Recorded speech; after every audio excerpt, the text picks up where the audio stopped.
This is the only institution with powers to define national standards. The Rwanda Standards Board. It's governed by a board of directors composed of major stakeholders from the government, industry and academic institutions, as well as consumer associations. When it comes to respecting regulations, you have to come here. Whether private or public, they'll take care of it and make sure the regulations are respected. They are the Rwanda Standards Board.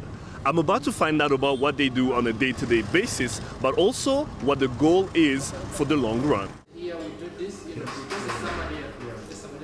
Our mission is, our mandate actually, let me talk about our mandate, which is our mission, is to provide services in standardization, in testing, quality testing, certification, and metrology. Metrology is the science of measurements, making sure that we are providing accurate measurements for traceability. We may assume that it's only the former Rwanda Bureau of Standards that was providing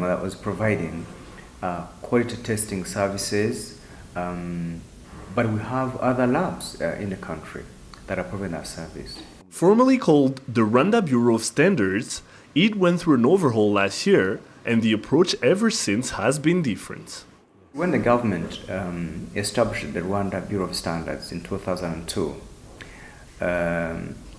it was at a time when our economy was quite small, and therefore the scope was small. So what the government did, brought so many different functions, but which were conflicting together.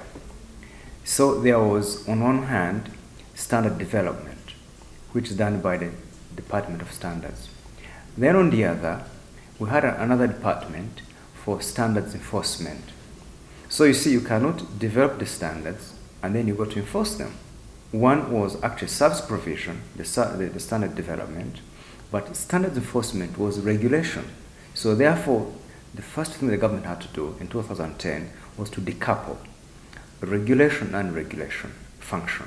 But at the same time, these different small units that constituted what was RBS, according to international best practice, were actually fit to be separate institutions that are standalone. In other words, what were units could actually grow into independent institutions. Now, what's the experience like in the RSB labs, you'll ask? Before analyze the sample with HPLC or GC, we have to do sample preparation. All the sample preparation, we'll do this here in this room. We perform the analysis of heavy metals and some of inorganic compounds like potassium, sodium, water, and oil. Those are the main parameters that we can do here in organic chemistry. With a new mandate comes new responsibilities, and the Rwanda Standards Board is not shining away from them. We are now a new institution with a new mandate, as I started. So to deliver a new mandate, we have got a strategic plan. God willing, in the next, for me, for the next 5 years, I would like to see, in conclusion, this institution, the Rwanda Standards Board, with every department certified or accredited. That would give us international reputation, and that would improve doing business in our country. It's safe to say that this is an institution on the right track. Regis Isheja, Rise and Shine Rwanda.